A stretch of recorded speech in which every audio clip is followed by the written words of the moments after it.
All right, council, let's call to order the special council meeting. Here we are, September 27th already, 6:30 p.m. at the W.C. O'Neill Arena Complex Chambers. We're also going to be airing this meeting through both Zoom and Facebook. Appreciate CHGO being here. And let's just jump right into the recording of attendance. So I note that all members of council are in attendance with exception of Councillor Gumashell. No one online or? Okay, thank you. And I do want to recognize that we're on the unceded traditional territory of the Peskotomuhkati people. I'll be looking for a mover to approve the agenda. We will be adding a closed session item tonight, but first let's get it on the table. Can I have a mover, please? Got Councillor Bennett, seconded by Councillor Heenan. Now that it's moved and seconded, we are going to add a closed session item. I'll pass it over to the town clerk to read why we'll be going to closed session. Thank you, Your Worship. So tonight we'll be going to closed session under the Local Governance Act, Section 68(1)(c), information that could cause financial loss or gain to a person or the local government, or could jeopardize negotiations leading to a contract or an agreement, and Section J, labor and employment matters. Thank you very much, Mr. Knopper. Could I have a mover to amend the agenda to include the closed session? I've got Councillor Harlan, seconded by Deputy Mayor Akaji. All in favor of that amendment, please signify by saying aye. Amendment has been accepted. Is there any other changes to this evening's agenda? Seeing none, I will call the question. All in favor of approving the agenda, please signify by saying aye. That's everybody. The agenda is now approved. Disclosure of conflict of interest. Is there any this evening? Myself, I will be declaring both the presentation and item number 1 under introduction, consideration, passing of bylaws as it relates to Compass Housing. I'll be looking for the deputy mayor to lead it at that particular time. Is there any other, just last call? Okay, there is not. So at this particular time, I will declare my conflict of interest and pass it over to the deputy mayor. Appreciate that, Deputy Mayor Akaji. And I will go somewhere for a bit. Talk to you. Thank you, Your Worship. We'll just give him a few minutes to disappear. Oops, sorry.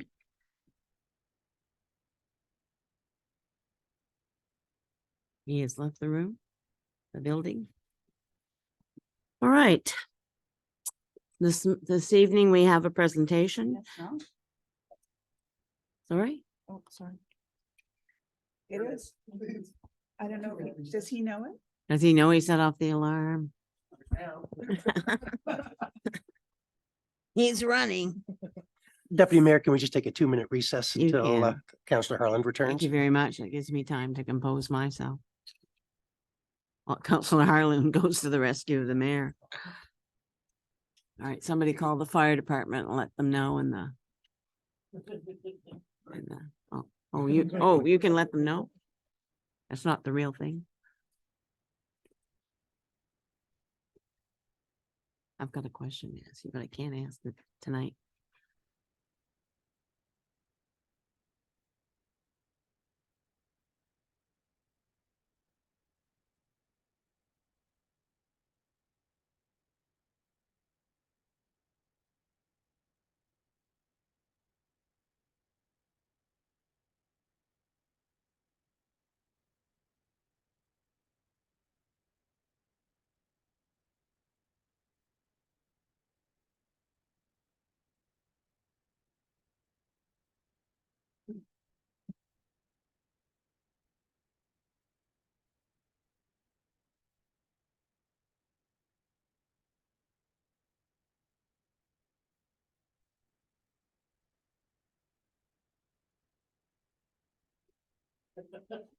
Okay. It's a little bit of a workout. Yeah. Thank you. All right, council and guests. We have a presentation from Tressa Bevington from Compass Housing Incorporated regarding the request for amendments to 302 Mowat Drive Development Agreement and Economic Development Agreement. So it's up to you, Ms. Bisson. Okay, Thank you. that was an Thanks exciting for coming. start to the meeting. Thank you everyone for coming here tonight. I know that you're all very busy, so I really appreciate your time coming here tonight to hear me speak about my requests that we have for Compass Housing. I've got 2 requests that we have tonight. The request that I'm asking tonight is to increase our market rents that we had originally agreed with in the development agreement from the town. We had agreed upon a range of $800 to $1,200 when we originally made the commitment This was 16 months ago when the prime rate was at 2.7%.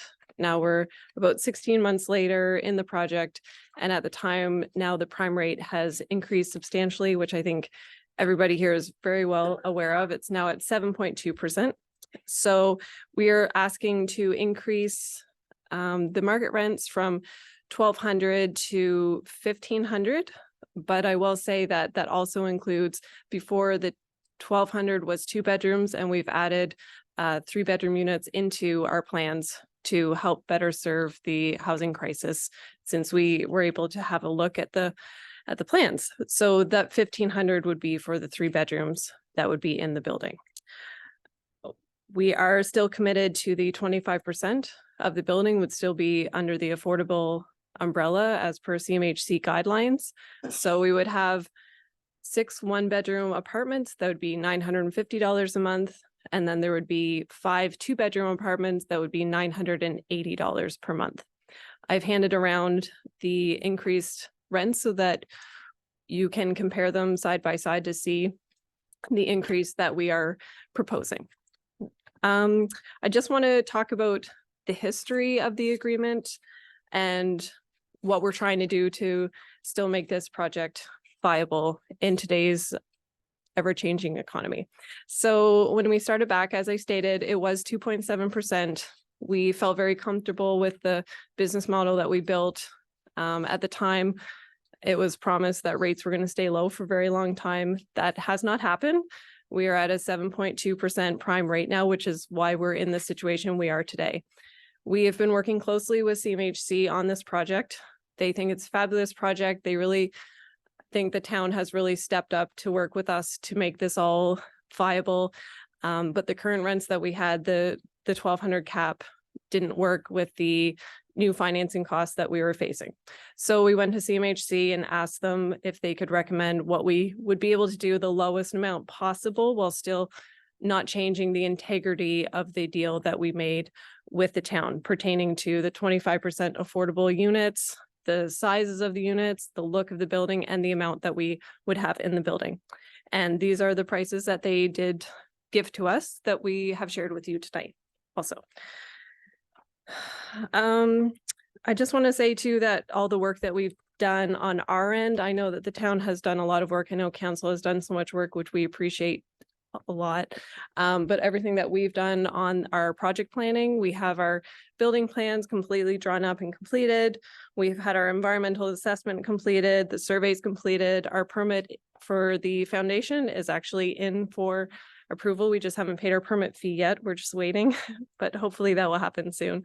And we also have 85% of our material and contracts have been confirmed for this project. So we're very confident on our end that we are able to deliver the project, but we do need the town to agree to the increased rent caps that we originally agreed upon.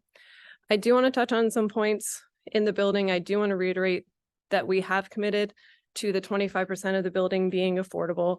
There are different ways that you can work through CMHC to hit your 100 points that they have. This is the most aggressive one that they have, which is the 25% of buildings. Other developers look at using energy costs to hit these targets also, but we've committed to the 25% of the building, which is 11 units of the building. And the other point I just do want to make is if you do average out all the rents in the building, it's still $1,253. It just, if you average them all out. So we're trying to stay as low as we can possible for affordability for the community. I've handed out a Gantt chart that everyone has in front of them. I just want to show you that with our timeline, it is a 12-month period that we are looking to build. We are trying to get shovels in the ground as soon as possible. One of the things also is it seems that this is an urgent request right now from us, but that's because it is. CMHC took longer to approve because of the housing crisis there is right now. They have so many applications in, very little underwriters, so it's taken much longer to get the approval process than it would have been in normal circumstances. So what we are trying to do is beat the winter and get our shovels in the ground so that we're able to get the concrete poured before the winter months and the harsh winter days. So that is why it just seems very urgent on our end, but that's the way that things are right now with the housing crisis. So I would be happy to answer any questions. I just want to reiterate how much we appreciate all of the town's work and all of your commitment to this affordable housing project. It's still affordable. If you are aware of other rentals that are in Canada, it's very affordable for our area. We've added in the 3 bedrooms to hopefully service some families better, single parents or even parents that are looking for sustainable housing. We've looked at all of that. So we appreciate everything that you have done, but to get this over the finish line, we need the town and councillors to agree to increase the rent cap that we had originally agreed to 16 months ago when the prime rate was at 2.7 and now we're at the 7.2. Yeah. Oh, yes. Yes, we do. I did hand out to all of you. We got our certificate of insurance. So I just printed that out for you, for everyone to see it in black and white, that we do have our full approval by CMHC. It was issued, which is no small feat. It was a lot of work to get that issued. So I know that we have trust between all of us, but I just do like showing you guys that in black and white, that the funds are available to me with these increased rents. We just need to get the shovels digging to continue.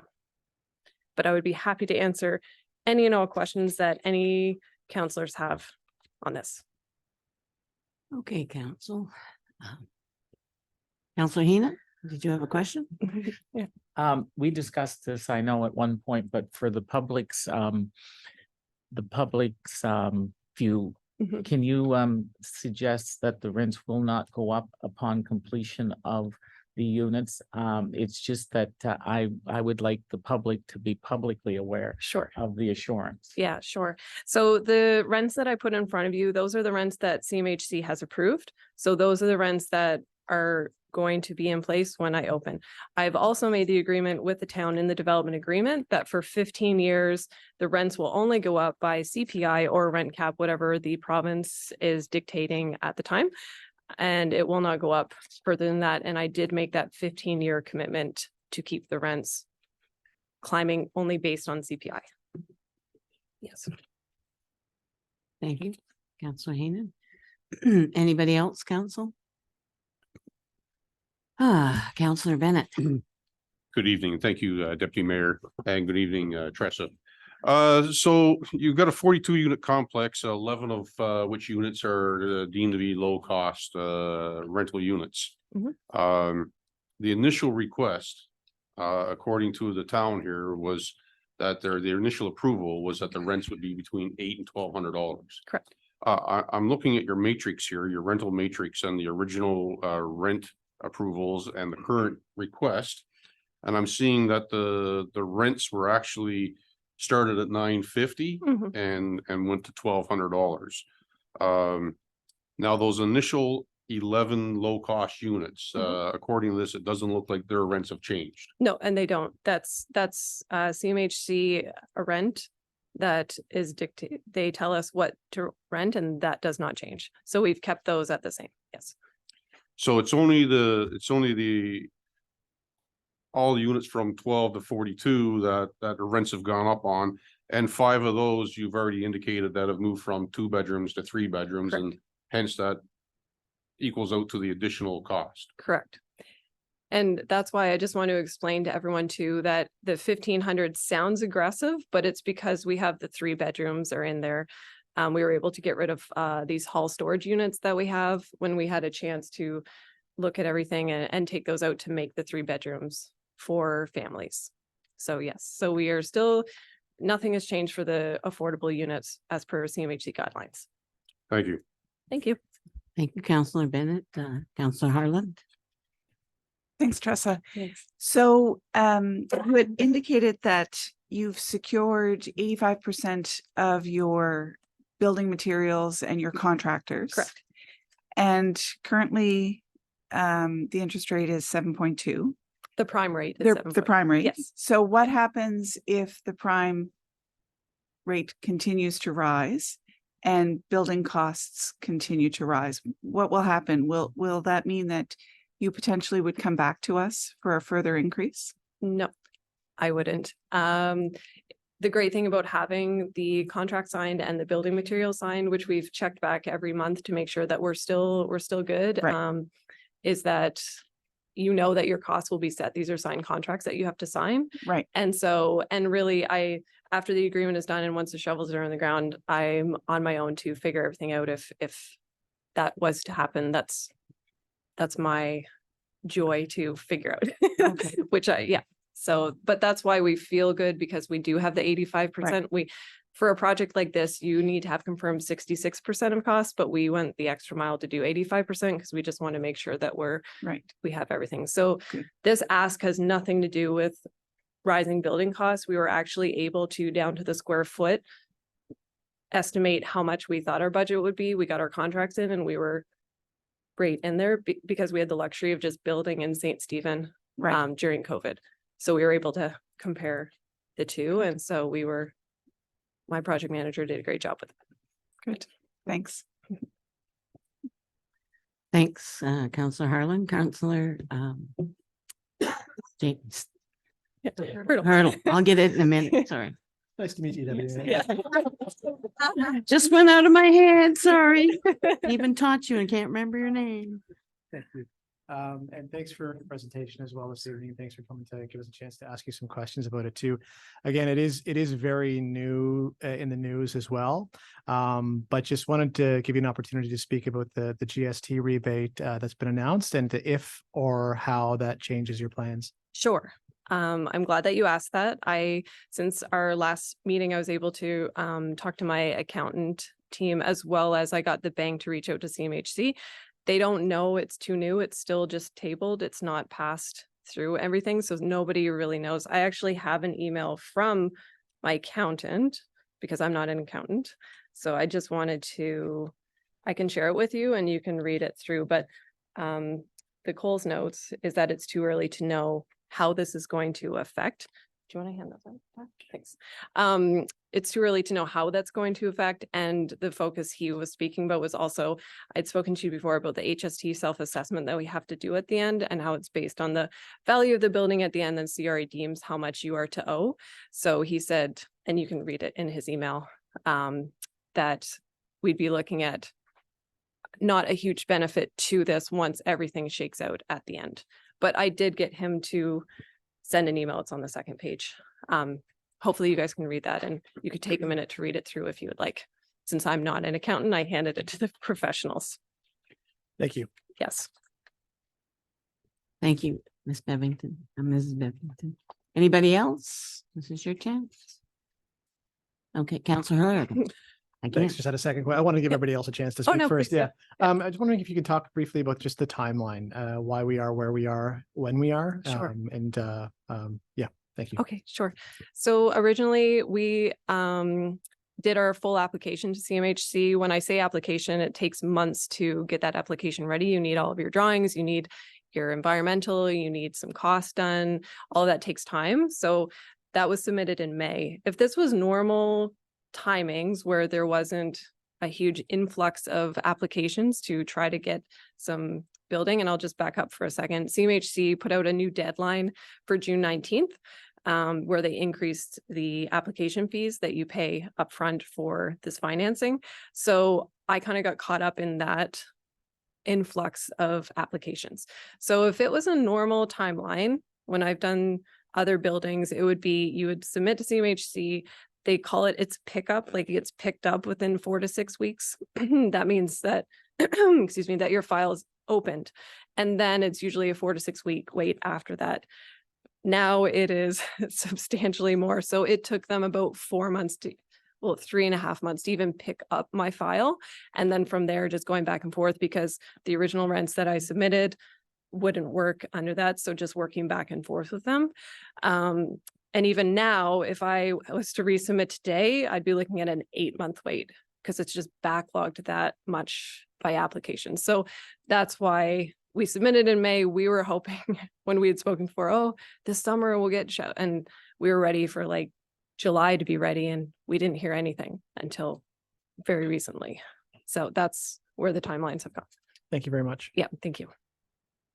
Thank you. And Councillor, anybody else? Oh, sorry, Councillor Heenan. It's me again. Hi. Anyway, as I said, when we met, I said, like, I like to be very transparent Mhm. with the community because it is, after all, their community. Mhm. And so that's why we ask all these questions, is to make sure that the public's questions are answered as well. Because as you know, as a council, we went way out on a limb to approve this. And we're very pleased to see that there are other cities that are following our, They are, yeah, there are other cities following what we did, but we were the trailblazers. pioneers, Yeah. shall I say. Yeah, So when you're a pioneer, you have to be very transparent with the people who are behind you, and they're the people of St. Andrews. right. We are a council, but we also have an ability that we have to answer to the people who are in St. Andrews. And that includes Bayside and Shamcook. So Mhm. it's, you know, it's the whole thing. So that's why I think you will find that we're very specific in our questions to Mhm. you, and that they deserve, we deserve to know, and they deserve to know what is happening. So I appreciate your answers. Thank Yeah. you. Thank you. And I don't take this lightly, all of your questions. And I think that's kind of the nice thing about this project is that we are working together. This isn't a normal process to be this entangled with rental amounts and you have say, but it's just the nature of this project. So I'm happy to, and it's also a very complex project also. I live and breathe this every day, but not everybody does. So I hope that I came across as clear as possible with the situation that we're at, so that council can really understand where we're coming from. Thank you. Oh, Miss Councillor Weir. Presentation, I've got everything here. Sure. Oh, yeah, Always forget the button. yeah, that's okay. We've talked about 25% of the units being subject to the CPI and that type of thing. Would you have a problem with putting that in the agreement? Because all we've got is, we have it verbally now, but that's it, as far as I can tell. So that was one thing. The other thing was the GST. The Minister of Finance or the Department of Finance has issued a backgrounder on it, and they have clearly indicated that the complicated little calculation they always did at the end of approved costs, which gave you about 1.8%, they've assured the public of Canada that we will get the entire 5% of the approved costs. So it's, the question is, I guess, the approved costs versus the percentage. And that's on the Department of Finance's webpage. It was there the day after Prime Minister made the announcement. And you were talking about the interest rate, and I don't know whether you want to answer this or not. It's a year from completion. I realize financial institutions don't like to lock in interest rates till the last minute, but have they locked in the interest rate at all on the mortgage, or are they just floating on the bridge financing until it's done? Sure. Do you want me to start back with question number one? Whatever you feel. Okay, sure. comfortable with. So question number one, we have a copy, but I believe in the agreement, it is 100% of the rents are guaranteed for 15 years to be at the CPI and rent. I already have that. That's in the agreement. Correct. Yes.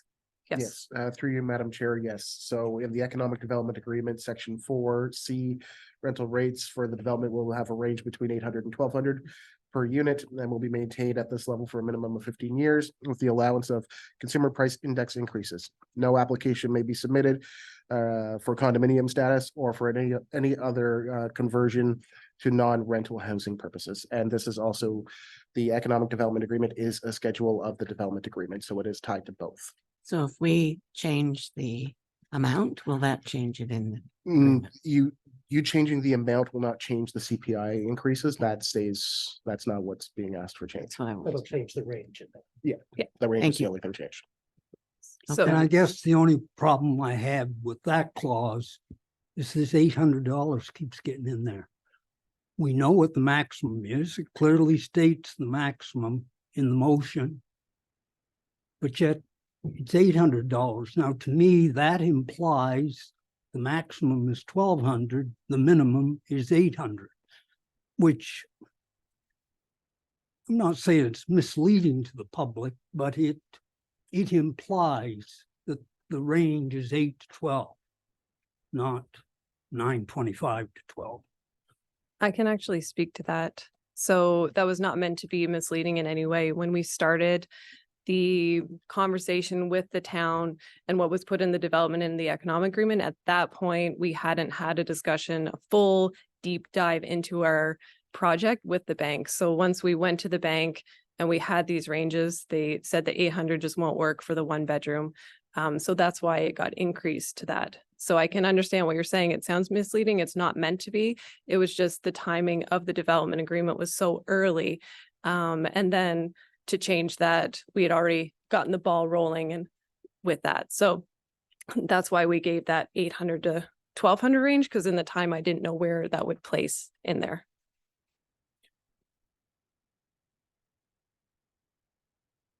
Do you have a question? Yeah, okay. Are you okay? And yeah, and then the last thing I'll say too is they don't lock in the rate. We have our Well, approved that's rate. Yeah, typical. we don't The have. government should never know. No, exactly. And they wouldn't. So it's yeah, so it's not locked in as of now. Okay, Councillor Blanchard?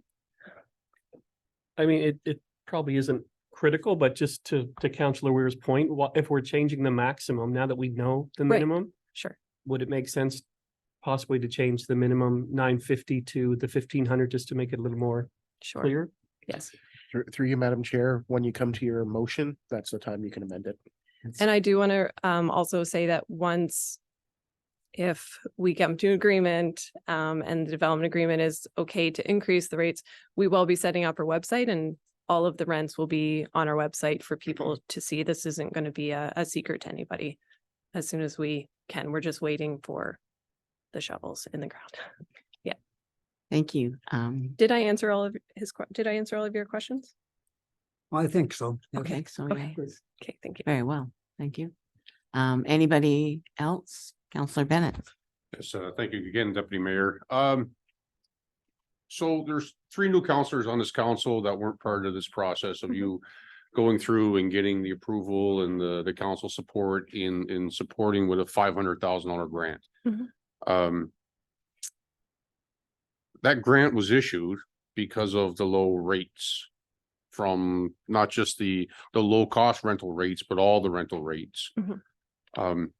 If this council decides not to approve these rate rents, Mhm. where does that leave us? So that would leave the project not viable. Because where we worked with CMHC, the approval that I have is based on the increased rents because the rents that I gave them originally, they would not move ahead with those because it didn't support the project as much because of the higher interest rates. So the project would essentially be dead. Yes, Thank you. thank you. Thank you, Councillor Bennett. Any further questions, council? We are having a motion later on. Yeah. Councillor Harlan, right under the wire. Thanks. It's not a question. I guess it's a statement. As one of the 3 new councillors Right. from the original 6, my understanding is that there were 2 key factors in terms of really the momentum for this partnership. Mhm. One was the grant to Mhm. assist in getting the project on the go. But the other was the time frame, Mhm. was ensuring that we had a building and apartments Mhm. that could be rented within a year, 12 months to 15 months, Mhm. so that we could have people in place to both support our town in terms of jobs and people who are wanting to come and live here to increase our population. So I think that that's an important statement that I think we need to continue to reiterate. Was we were providing a grant, but we were also looking at a timeline in terms of when this project would be completed. And you're still able to adhere to that timeline. Absolutely. Nothing else. I don't need any change on any of the timelines that was given in the development agreement. I don't need any extensions based on this. And that's why I gave everyone a Gantt chart to see, so you can kind of see where we'd be at each month, kind of high level. But no, there's, we don't need any adjustments with that if we can get the shovels in the ground. Thank you. And Councillor Heenan. Yes, just one more point to keep in transparency Thank you. is the fact that we speak of the $500,000, but the public need to know that half of that approximately is not going to be paid, correct me if I'm wrong, until the project is completed. So we built, I'm sorry. I just want, in fairness to transparency, I just want, because people would think we're writing a check for 500,000. And I just need people to know it's a breakdown. Correct. Thanks. Yeah, so we had the way that we structured the agreement, which I think was really fair, is we got the original $275,000 that went directly for the purchasing of the land.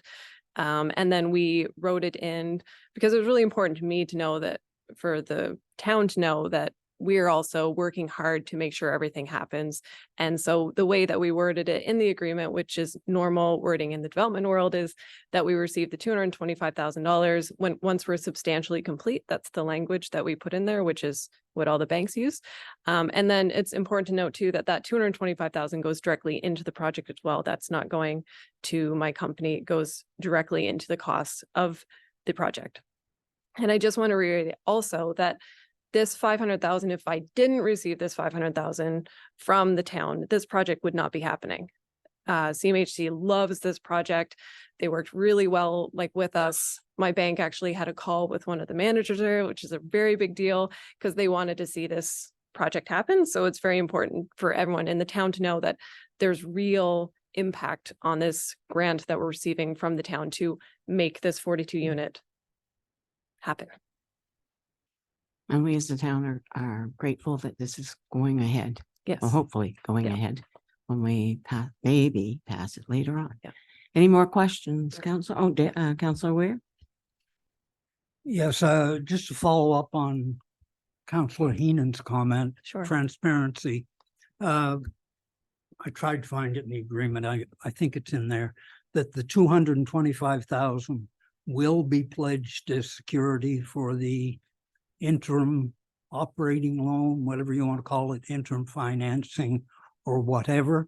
Is that the correct understanding of what the agreement says? No, it's essentially being used as a developer's bond. So if something happens that the proponent doesn't finish the project or walks away for whatever reason, that's the town's share to go after and complete the project or decommission it, whatever the case may be. So in here, I think it says as security. I think that the way that we just put the word, and sorry to interrupt, Chris, but I think that we just put that as wording to know that that'll be used in our budget line. We had to put that in for the bank for full transparency, that they know that we're receiving this from the town that will go directly into the project. Because the last thing that CMHC ever wants any developer to do at the end of the project is have money in their pockets, which it sounds funny, but that's not the mechanism that CMHC is built for. It's made to make housing affordable for Canadians, and they don't want developers at the end benefiting financially off of this. They want it to go back into the project. So it's a budget line on my budget. This 225,000, when substantially complete, will be put into the final costs. And so it's not used as security. No, it's and just, we're actually the security holders, Councillor Weir. So typically, for projects like this, we'd either require a bond from an insurance company or something for the completion or cash in hand. But there's an agreement between the town and the proponent at the time that instead of releasing the whole grant at once, that the 225 would be withheld until substantial completion, which is 90%. of the completion of the project. And we did have a bond with the town for our Anchors Landing project. We did have a bond with the town. And I knew this might be something that the town would bring up. That's why I suggested, hey, I don't need it up front. Let's put it on the back end. And so there's some security there, but I'm not walking away from this project. But there's some security there, and that the town has some confidence that they still have those money in the bank. But it is a budget line on my. Thank you. Councillor Hurdle. Thank you, Deputy Mayor. Just more a comment, because I think that it was mentioned a couple of times here this evening that transparency and accountability are very important, and we are accountable to the community as well. And I know how this is probably landing with the community is likely the same way that it landed with me the first time I heard about it, is there was a bit of not a bit, but it was a disappointment. Similar to what Councillor Harlan said, there was those two main components of it, which was affordability and timeline, and it felt like those two things were possibly in jeopardy. And so I think I was kind of taken back, and I'm sure that there's going to be some digestion of this with the community as well. But at the same time, when I looked at the information that you're provided to us as well, and knowing that the affordable units, there's no change in the cost of the affordable units. There's some what I consider to be moderate and very reasonable adjustments to some of the other units, but that's explained also with how you're sort of modifying the units as well. And the timeline actually hasn't been impacted either, really, and it's still holding to the commitment that we've made. So yeah, of course, I mean, on the outside, this can be a little bit off-putting, but I think from my point of view, it still seems very reasonable and very rational. So thank you very much for explaining and clarifying this to us. I think it's important, and that we stay as accountable to the community as they're holding us accountable to. Yeah, thank you. And I just want to make a comment based on what you said, that we're not enjoying this process. This isn't like a fun thing to come back to everyone with and be like, because, you know, when we were waiting for CMHC and then we had the shift and then they told us these new rents and we were like, but then we got our full approval. So it's kind of been a roller coaster. But because if they hadn't approved these other rents, we would have had to go back, reapply with the new rents, and it would be an 8-month wait. You don't just get to change it, but because their love of this project, they were able to work on it quickly. So I just want to reiterate to council, we're not enjoying this process either. This isn't fun for us. We want to just get going on everything. And but also we're very hopeful because there is an answer, and we're not walking away from a bit of frustration from CMHC, not you guys. Councillor Weir. Again, follow up. Yeah, sure. You could probably guess I'm the third new councillor. Yeah, that's okay. In the economic development agreement, again, I'm all about transparency to the public.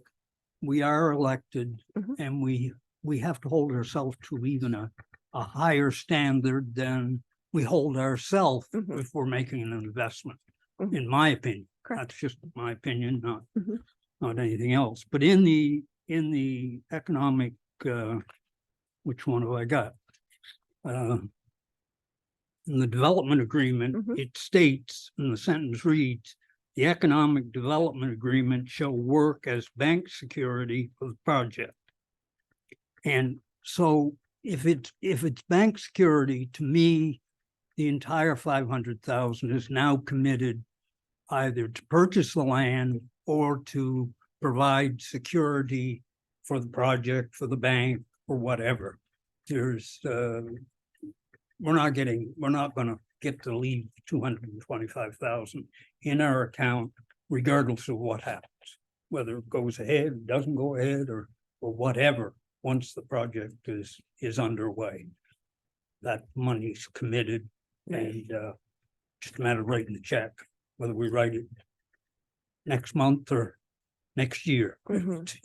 Well, it's spent. Yeah. So, I think that the wording in it, I can understand your interpretation of the using as bank security, but the way that we read it when it was put in the development agreement by the town was because we wanted them to know that we needed all of this money for this project.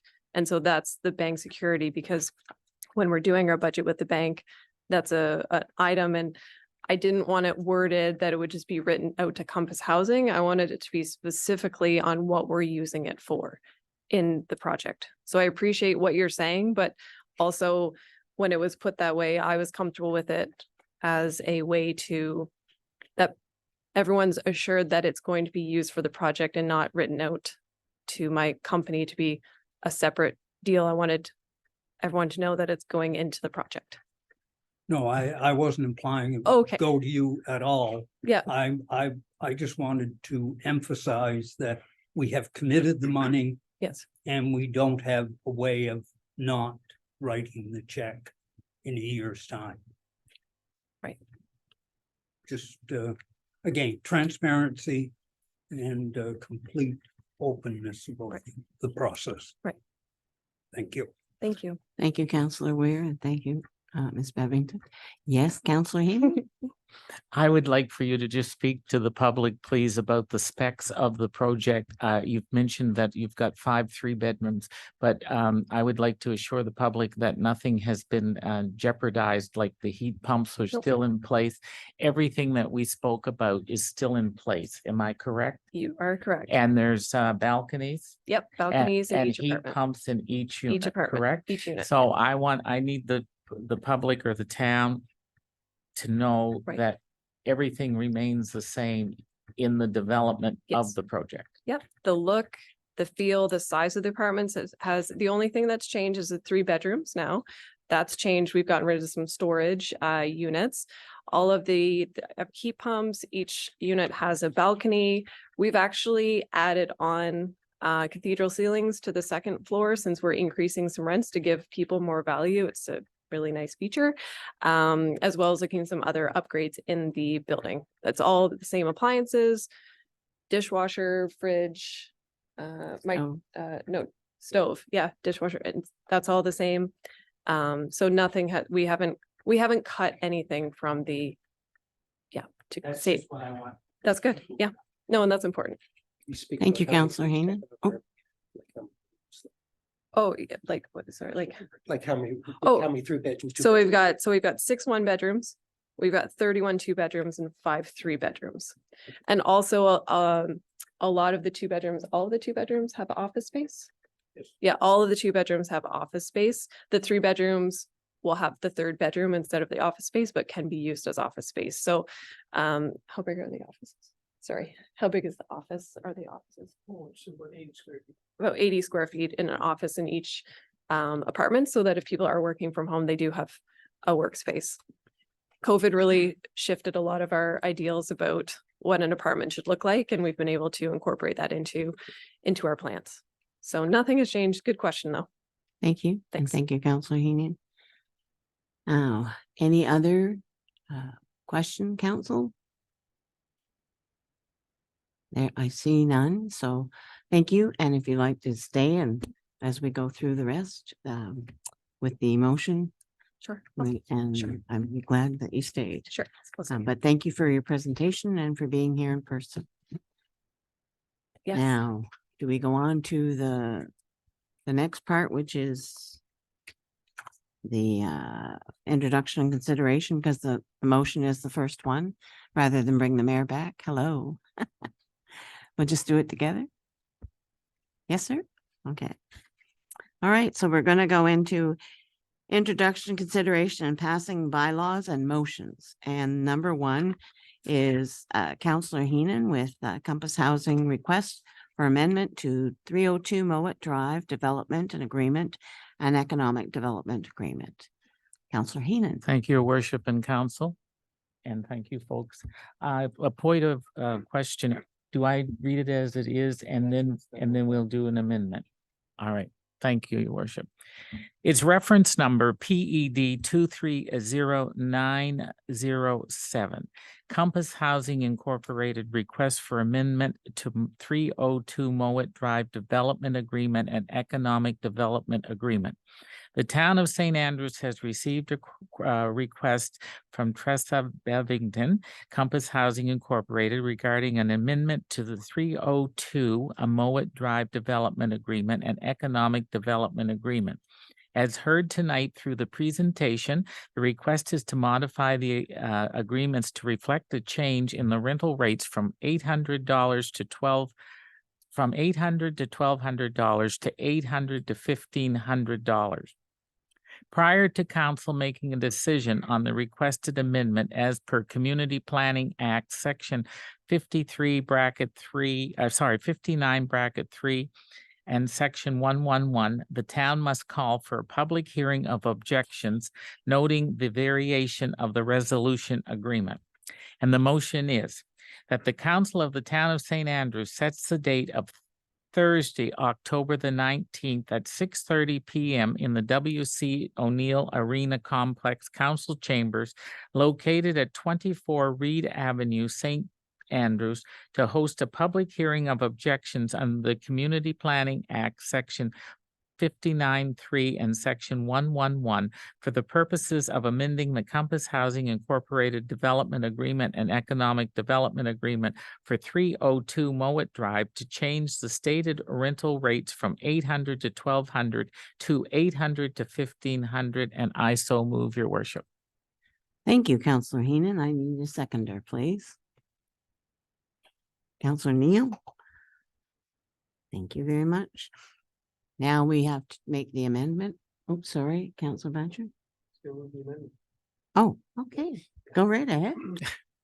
Just, I wanted to make a motion to amend from, and the rental rates, instead of 800 to 1,500, the amendment would be 950 to 1,500 to better reflect the actual rental rates.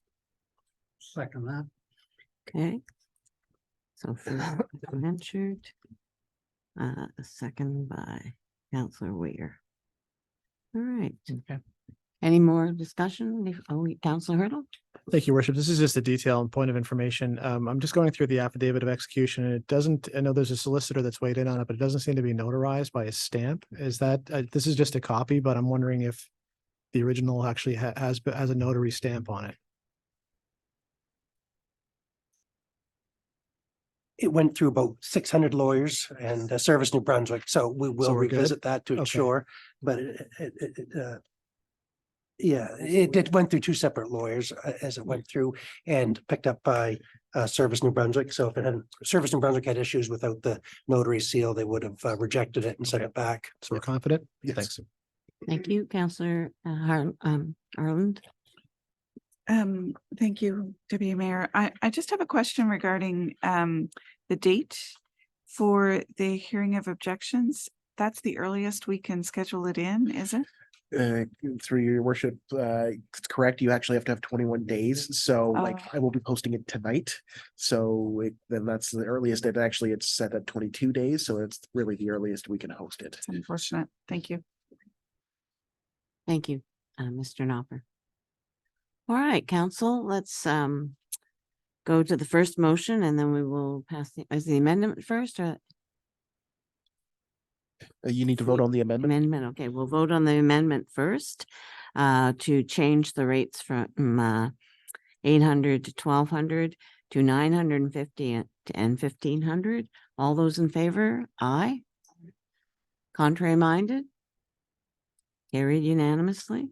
So now we'll go to the first motion, which talks about the hearing of objections and at the arena.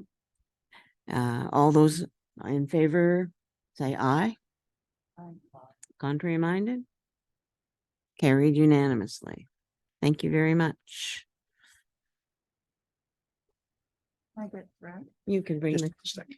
Your worship, I guess it just had one quick question from staff on that was staff was considering that after the hearing of objections going right into the same night of having a meeting to approve the amended agreements.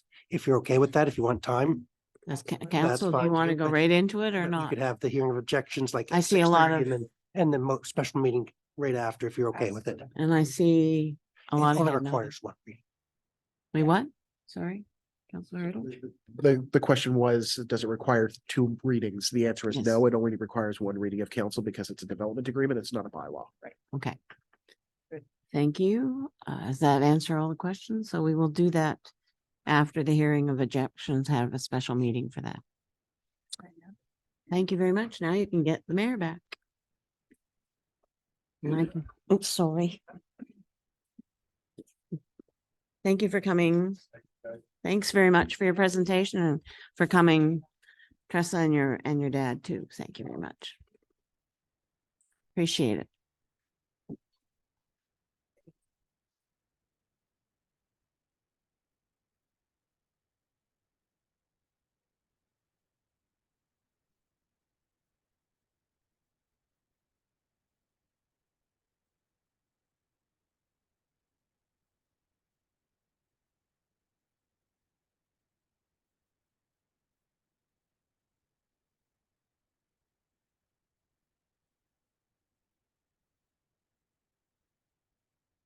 All right, thank you very much, council. A quick question before we jump in. There's two real items on the agenda. Does anyone need a little break before we jump into the budget? Or do you want to keep going? I had one. Yeah. Very discreet break. I don't know if you knew I left the room. All right, let's just jump into. So the next item on the agenda is the 2024 budget draft one, which is FA 230925. So everyone has it within their package. At this time, I'll pass it over to Mr. Spear to lead this particular part of the meeting. Thank you. Thank you, Worship and Council. I've presented to you copies of the slide that's behind you. I just put something together for the public to be able to see as well. So we'll get going. Just as a starting point, over the first couple of meetings are really to give you the information where staff is thinking of.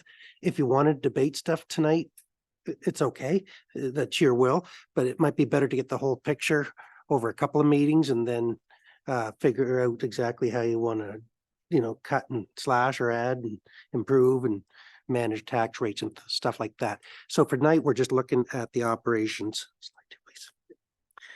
So for this year, it's kind of a new process for some of the councillors.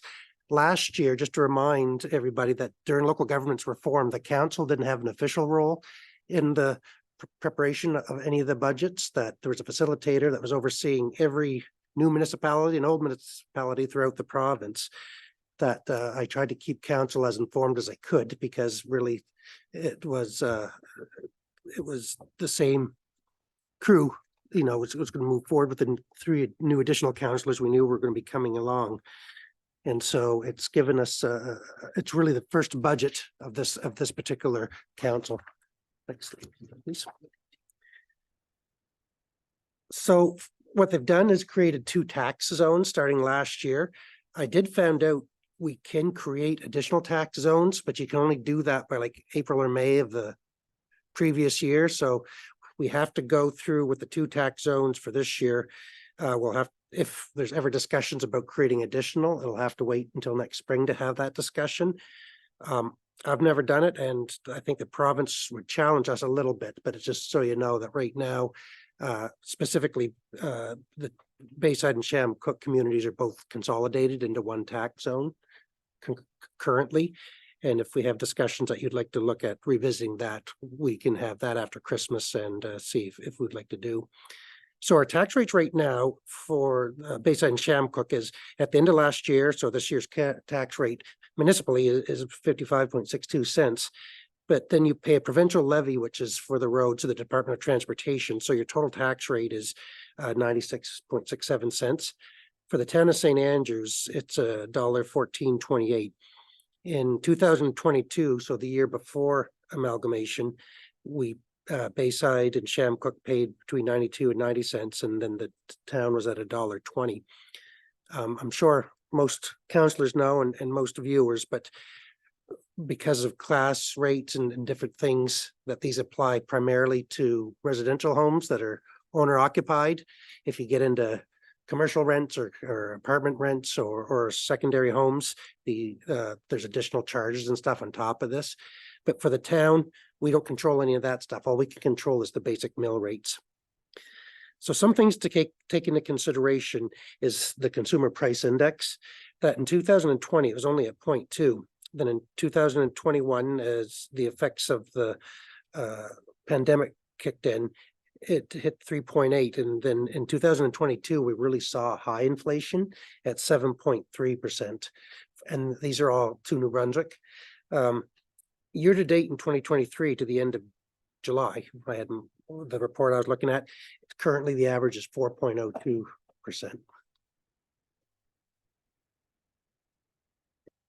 Now, a big part of our operations, especially public works, relies on fuel.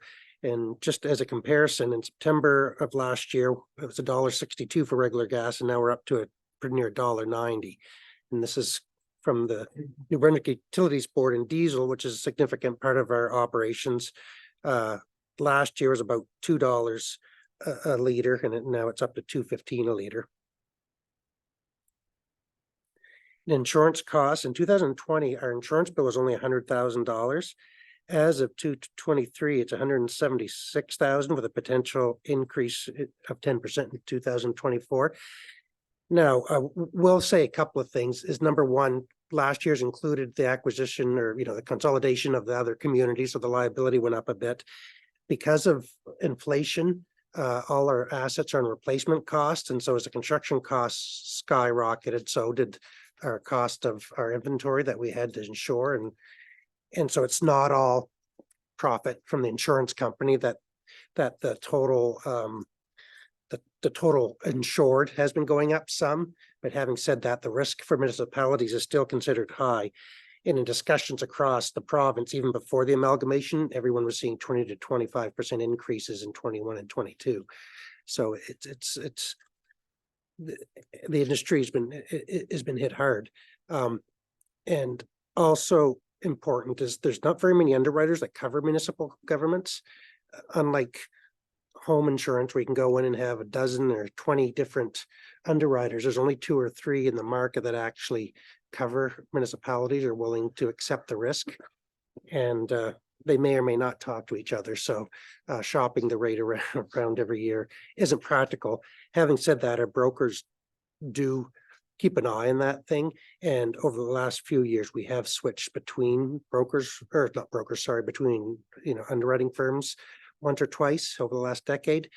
But if you do that too much, they also play catch up with you and consider you a high risk for future profitability. So now we get into the numbers of the operating budget. We just started off by saying tax revenue will grow by 5%. I didn't look at tax rates. All I assumed is tax revenue growth. Personally, based on what I'm hearing on assessments of individual homes and things and how much they've gone up, I think we'll probably see 8 to 10% growth just in the assessment base. And then, so hypothetically, you could reduce the mill rate in order to get the 5% rate, hoping it's more. In the slide, well, I saw today, sorry, I was preparing the report for the council budget, that we had about $13 million worth of construction in 2023, which is about a 2% increase in our assessment base. If that all goes right into the total assessment base for next year's calculations, and have only used an inflation factor of 3%. So in general operations, and I'm looking at the summary page that might, if council's following on the larger numbers, is that despite 5% growth in tax revenue, other revenues are projected to be flat unless you request us to increase rates, which again, you can certainly do. Now, in 2003, we did have an anomaly that we had $100,000 surplus from 2 prior years. And so to remind people that in order to make us have a balanced budget, what they do is if we have a surplus 1 year, it becomes revenue 2 years down the road. If we have a deficit, it becomes expense. So over the course of 2 years, you're always running a balanced operations, and that's how they do it. So municipalities aren't spending themselves to oblivion or hoarding a whole bunch of cash.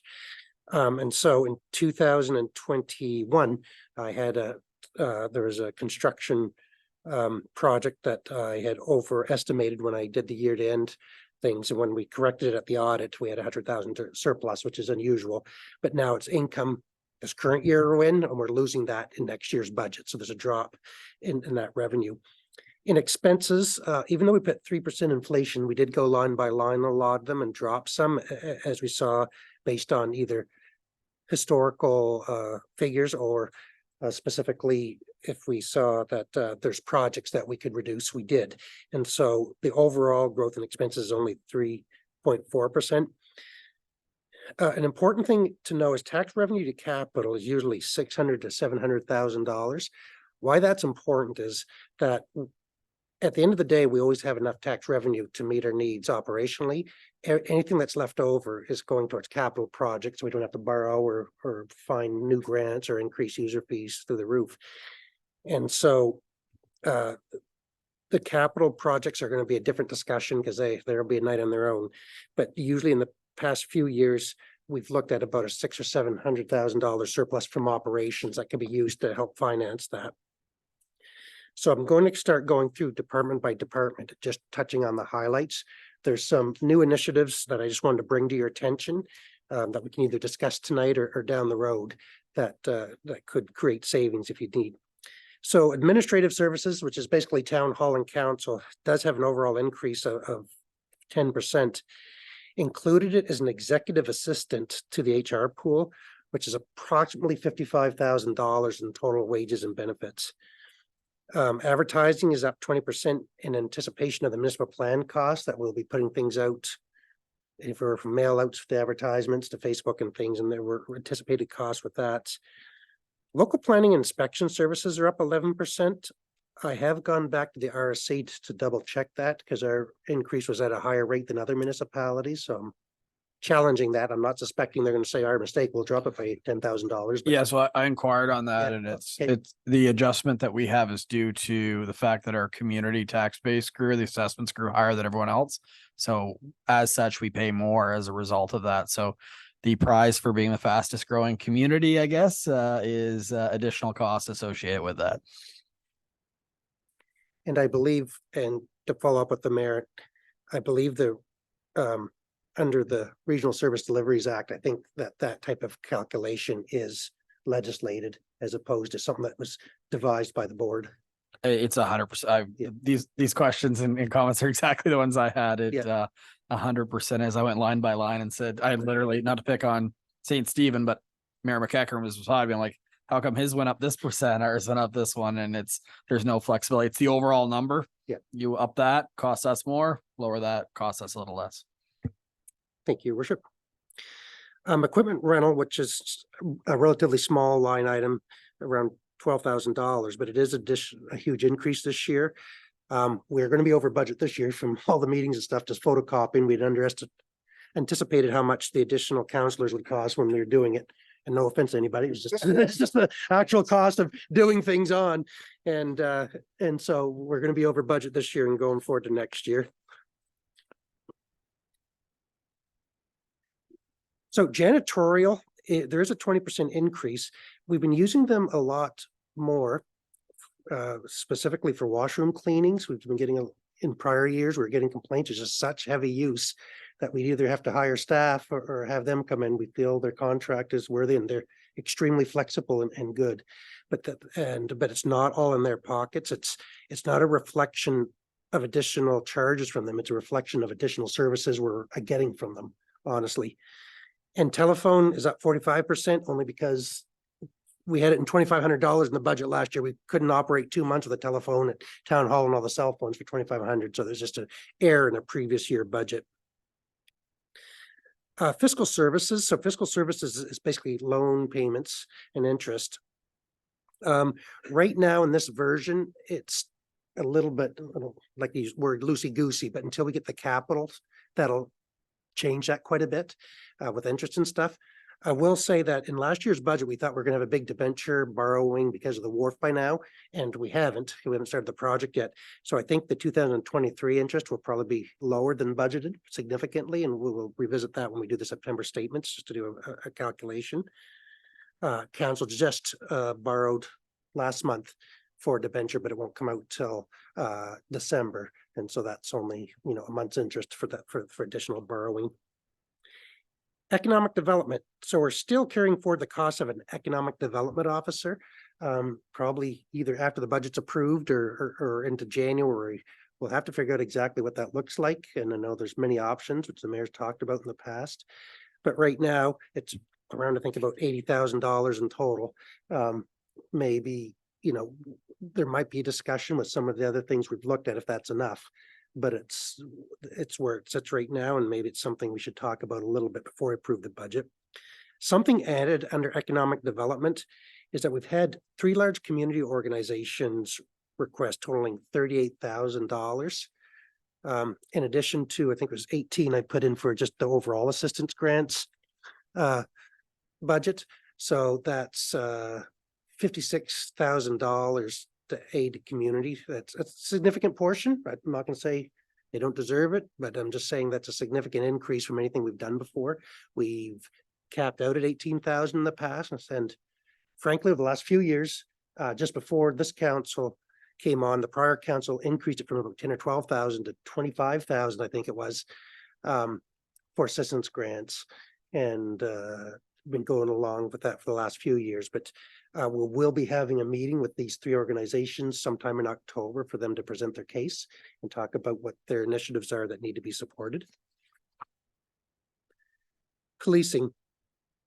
So policing at this point is my best guess estimate. They're working on it. They're trying to consolidate things because of local government reform. So I use acronyms here, but the MPSA is the Municipal Partners Service Agreement, which basically is the Old Town's federal contract. And I'm saying 5%. That's as best as I know right now, that they've told us before the end of, well, they did tell us before the end of September, but well, hopefully early October, we'll get the numbers about what that'll look like. For the contract that came in from Bayside and Shamcook, the original budget that was presented to council was understated on the policing, and the government fixed it when it went into the department without increasing the tax rate. But so the 12% increase is really probably like 4 or 5% from last year, then 8% from this year. Again, these are estimates at my point, but we will have a more solid figure in the next couple of weeks to see where it comes in at. For the fire department, there is an overall increase of 6%, which is primarily the result. Council approved an additional half an employee there. As you know, we hired a bylaw enforcement officer and a second fire truck or a driver, pumper operator. And so that's all the reason that's up. Public Works. So overall increase of 7%, insurance because of their fleet significant. So it's up 46%, which is in large in dollar amounts. Fuel is up 18% is their estimate, or $10,000. They haven't still gotten into large trucks that can do electric yet. So we'll see, and might be time or ability for that in the future. Asphalt, we've increased by 17%. A couple of reasons. Number one is asphalt of main components diesel. So if diesel's up, the cost of asphalt goes up.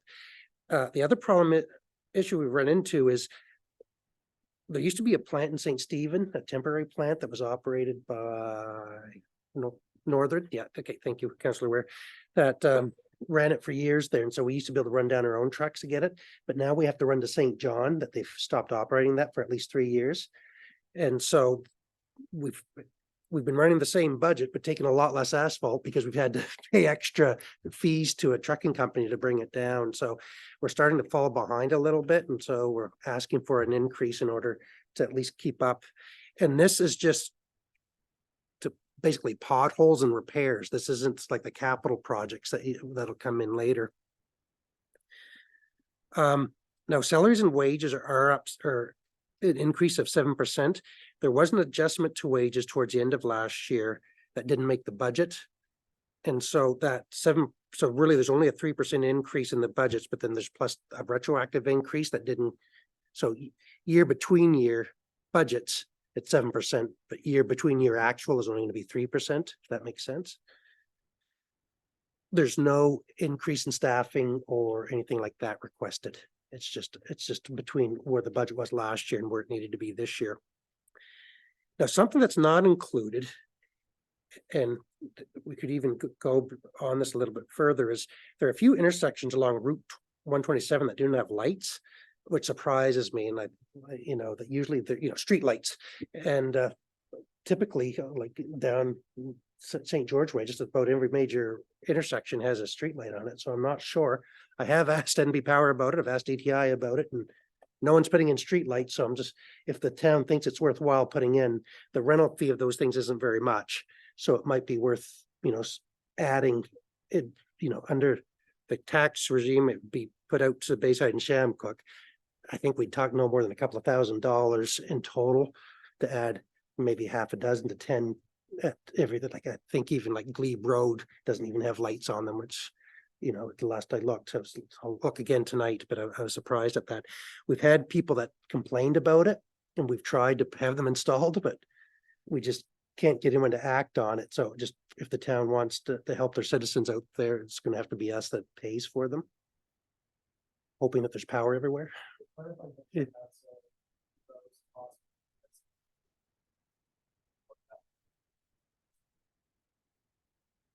Well,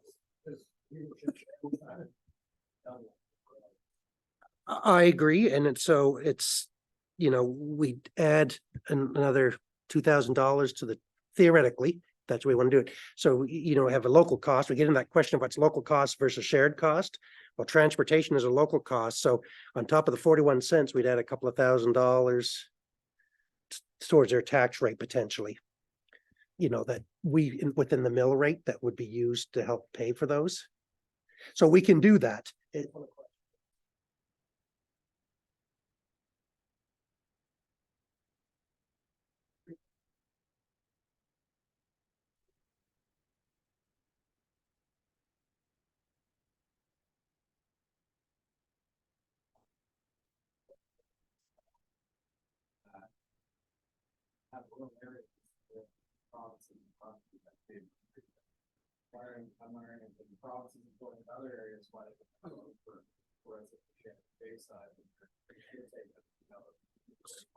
Well, so the quick question or answer is every streetlight you see in a previously rural area was paid for by the province of New Brunswick, but other municipalities are facing the same challenges and face the same challenge as far as trying to get action by somebody. So some of them have just elected to pay for it themselves to meet the residents' needs.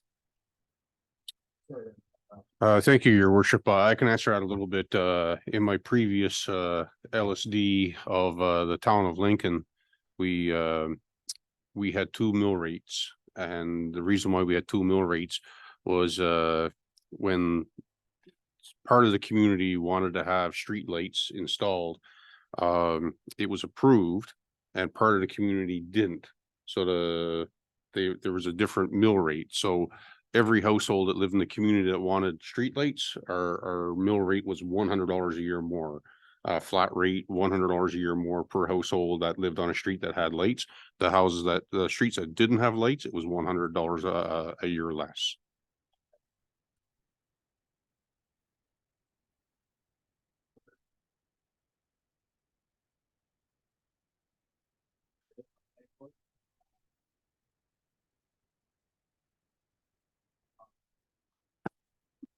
The problem we have is we don't have streets. Route 127, either way. Yeah, there's a few little ones, but not much. But like at my house, I pay for my yard light, separate meter for it, and it's, I think, $24 a month for a yard light. But as far as street lights down on the highway, it's out in the woods. So, and I realize perhaps out Shamcook Way, it's a little more densely populated. But once you buy the Ghost Road, well, there at Warwick, there's not a lot of place for streetlights. It's just the way it is. Yeah, no, I agree. It's just, I look at some of the developments that are off the Glebe Road and what the tax base is that come from those. It's a hard thing to see the percentage that is getting taken away. And here we are sitting at 20 cents and we're finding a way to cover that. It's just, it's hard to apprehend if there is a street and a road that is worried about safety and the fact that they're told that on top of what they take, they're going to have to pay extra if they want a light, when it's just, I don't know if there's something there with UMNB to negotiate, to say that if you're in Shamcook Bayside at some point, you are St. Andrews, and we can't say it both ways, right? Like it seems a little bit both ways at times. So anyway, I'll let it go, but that's a really interesting one that went off that. Absolutely, Councillor. To feel that a lot of the mailboxes are in the dark. Like at some of the road intersections and especially in Shamcook. I mean, you can't stop and get your mail because it's too dark at night. And I think that a couple of the streets really do need streetlights for that convenience for people, especially when it gets dark at 4 o'clock. Thank you, Worship.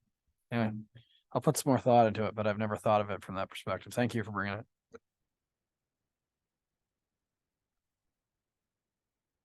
Didn't think that would be the most contentious item. No, there's lots to there's lots Want of to hire debate, people, I but- want to buy more fuel. Streetlights, you never know. Sorry, Your Worship. So under cultural services, so these are the museums and the courthouse, mostly status quo with some minor inflationary increases. I will say for the Ross Museum, in honor of the 200th anniversary next year of Chestnut Hall, so it's of the structure, not of the actual museum, there is a 17% overall increase. We're extending the season by 12 weeks. We had a discussion several weeks ago about that. We didn't have a budget to do the Christmas open house. So essentially this is to extend it. And so we can do that again next year. And both the clerk and I also think there should be a better opportunity to touch base with some of the cruise ships in St. John to see if they could come and visit our facilities. So we're going to work on that over the winter to see if they can do tours, because right now they tend to come by bus, get dropped off on Water Street and picked up in 4 or 5 hours. So we're going to try to drive a little more traffic to the Ross and the courthouse and the archives if we can convince them to.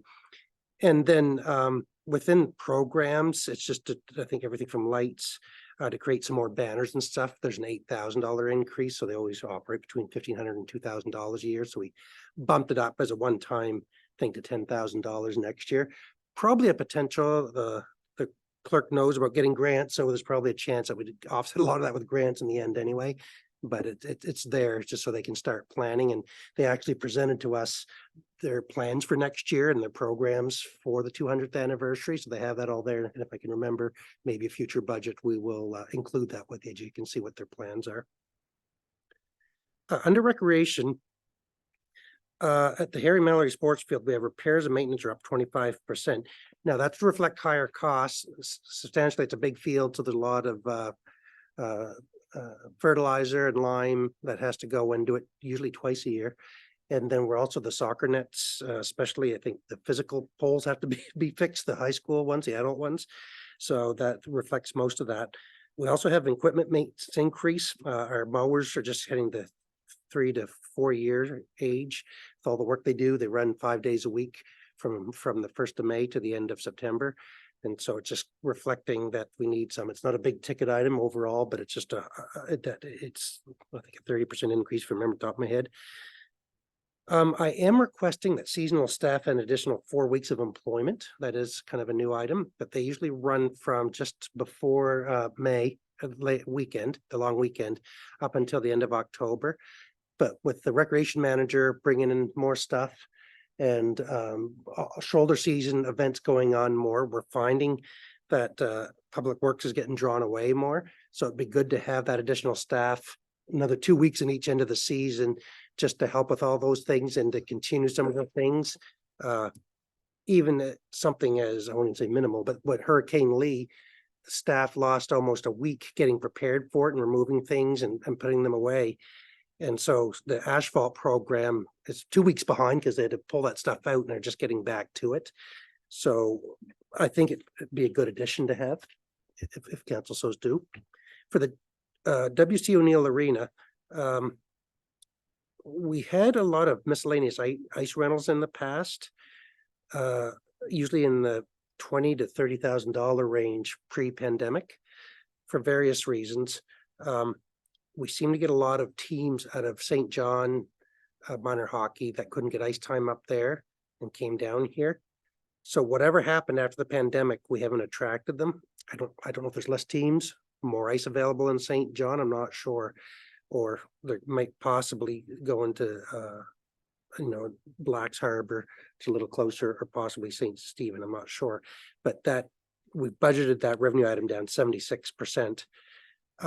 The dormitory rental is increased to reflect what we're doing with the Algonquin. They used to be a seasonal lease on the arena dorms. Now this will be their third winter starting this year that they're going to occupy it all year. So it's to reflect those extra wages or extra lease payments, which we're always grateful for. So the overall expenses are up 7%.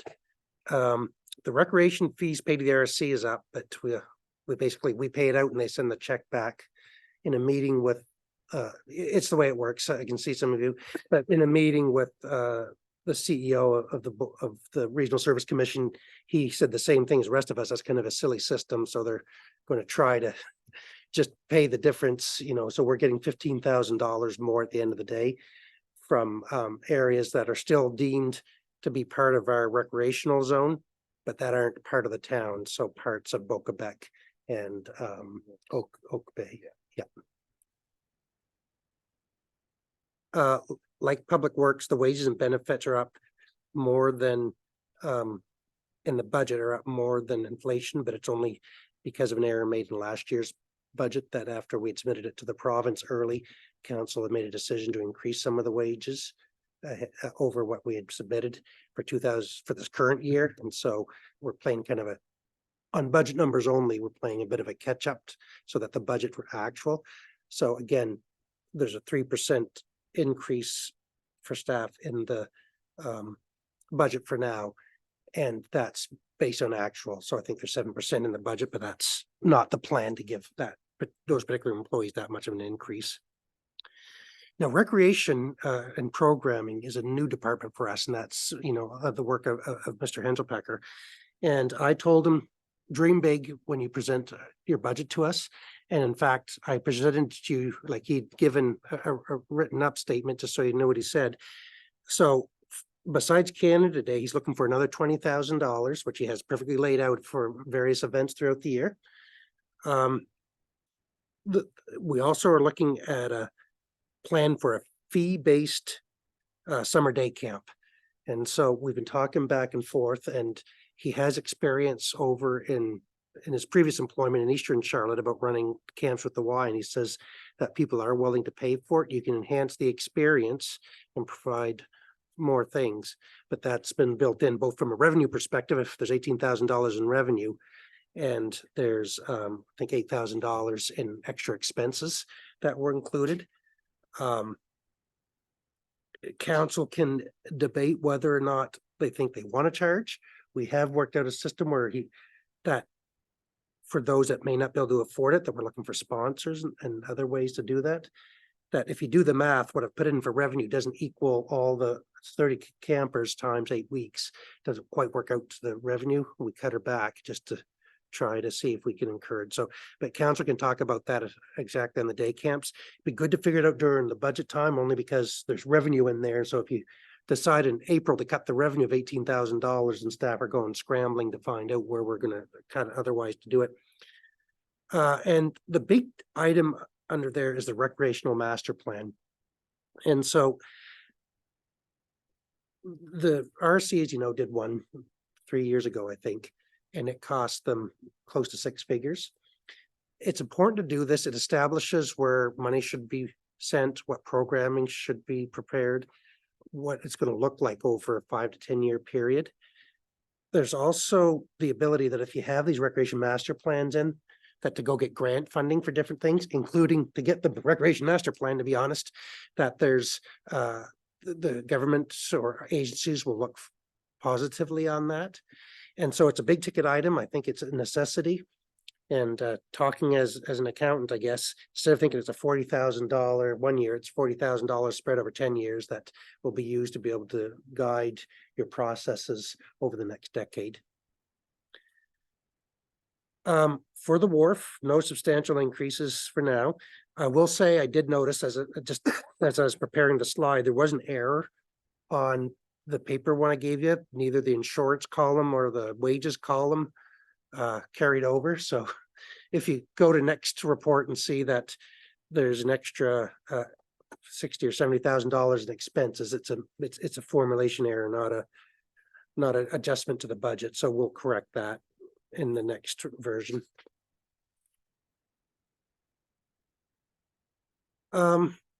Youth Center. So there's a request. So right now, we've always had a position for an employee to help the supervisor. That was always a 3/4 position, 32 to 34 hours a week.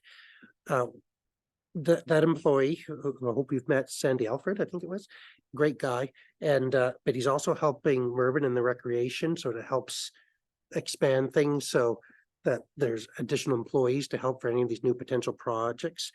So they're asking to put that to a full-time position, and although the wages increase isn't significant, it will mean the person can get full-time benefits, so health and dental, RSP, and all the things. And so that's reflective in here if council is okay with moving that position to long-term. The Bayside Community Hall, there's just inflationary increases for now, but we'll be meeting with the committee over the next 3 or 4 weeks just to see if there's anything special that needs to go in there. We haven't had a talk to them for about a month. So, and Mervyn's away, so we just thought we'd wait till we go there.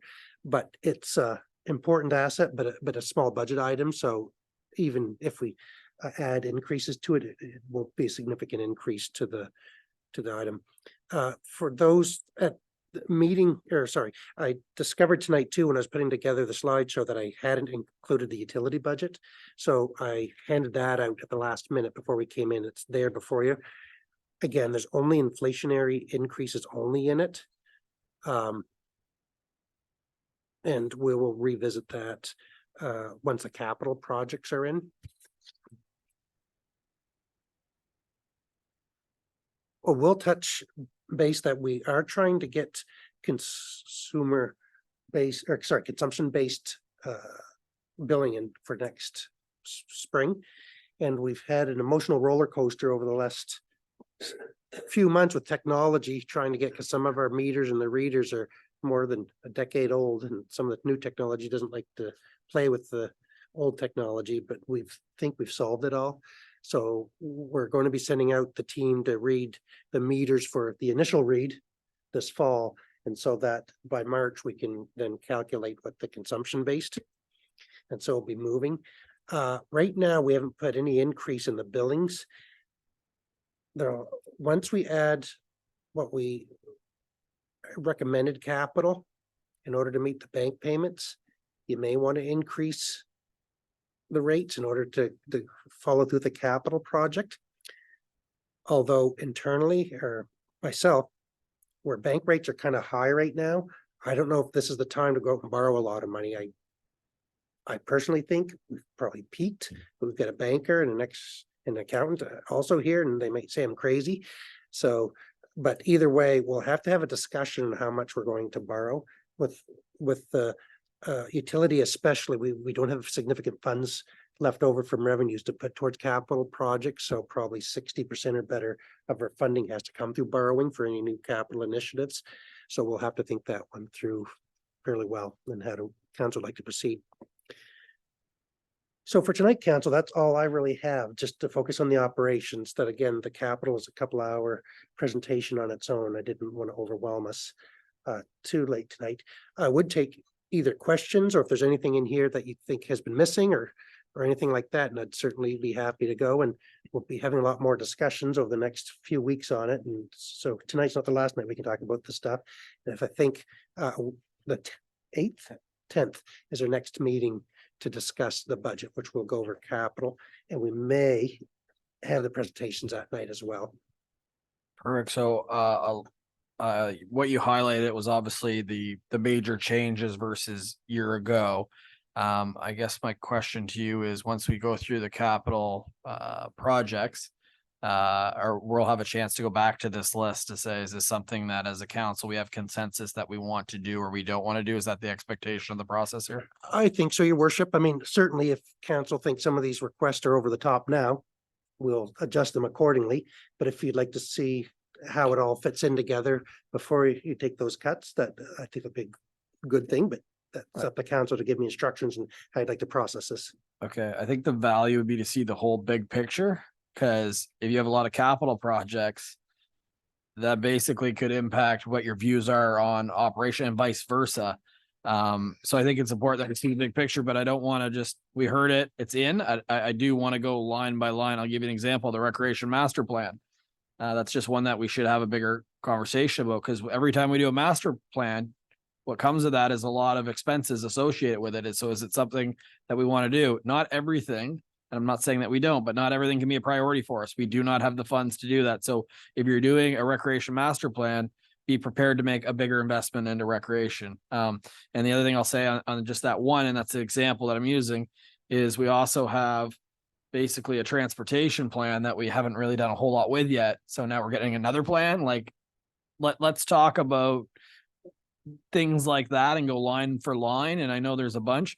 I guess my question specifically that jumps out of this is I know there's an increase in janitorial services. And when I get into the budget, it's kind of by, town hall, youth center, it's all broken out. What is the total amount that we pay in janitorial services? And is there a certain point where that is such a large number that it would actually be a really good paying job within the municipality to do, right? So the quick answer, your worship, is we look at that on an annual basis. We pay around $45,000 to $50,000 a year. The problem is you'd have to hire a person and a half for the flexibility that the contractor gives us right now. They come in early mornings, late at nights. It's a part-time job through the winter, to be honest. It's a person and a half to two people through the summer because we're running 7 days a week to clean washrooms and things. And so it's tough to make it a full-time, just within the town. Could we break it up some? Potentially. But as far as having someone committed to all the janitorial, it's just so inconsistent. And for the hours it has to be covered, it's quite tough. Okay, perfect. And then the other, I guess, exercise that'd be a lot of value as we talk about utility, and I know we're going to get into the capital projects, but I don't know if it was this council or the previous, but we really I think it was this council minus the 3 new councillors. We kind of said that we realized Senators for a while was bragging that we had the lowest water rates in New Brunswick. We were one of the lowest, but the truth of the matter is we weren't keeping up with our aging infrastructure, and having the lowest rate for service that everyone else is paying more for, something's got to give there, unless there's a way you can get water cheaper than everyone else. And we know how far Shamcook Lake is away. I think what we did is we kind of acknowledged that we wanted to be middle of the pack if at all possible. We didn't want to be on the high side. So I'd be really interested to know, are we still exactly kind of in that, what we think that would be? Because the cost of water is going through the roof, and I know that the costs associated with that are very significant. But that one, if I look at it and I look at the debt of the town, the utility fund is actually the one that keeps me up at night, because if you do everything that the asset management plan indicates should be done, we will hit our threshold of what we can actually borrow. So I think flat rate billing, and again, I'll go to everybody else to have comments, but I think the flat rate billing, I think I'm not saying it's not right, but to talk about reducing carbon as a municipality and making significant investments when we're still telling people they can put as much water as they want on the lawn, it doesn't really go hand in hand to me. So I think getting into actually what you use is what you pay is it just in today's world makes sense. And I think I know there's a lot of challenges around that, but I think it's something we have to figure out. I think that we're probably in the bottom 50% of municipalities that aren't doing that now. I would say that majority of municipalities are in fact metered, and what you use is what you pay to some degree, but I'm not 100% sure on that. But those are my comments right off the get-go. Any other member of council? Councillor Harland.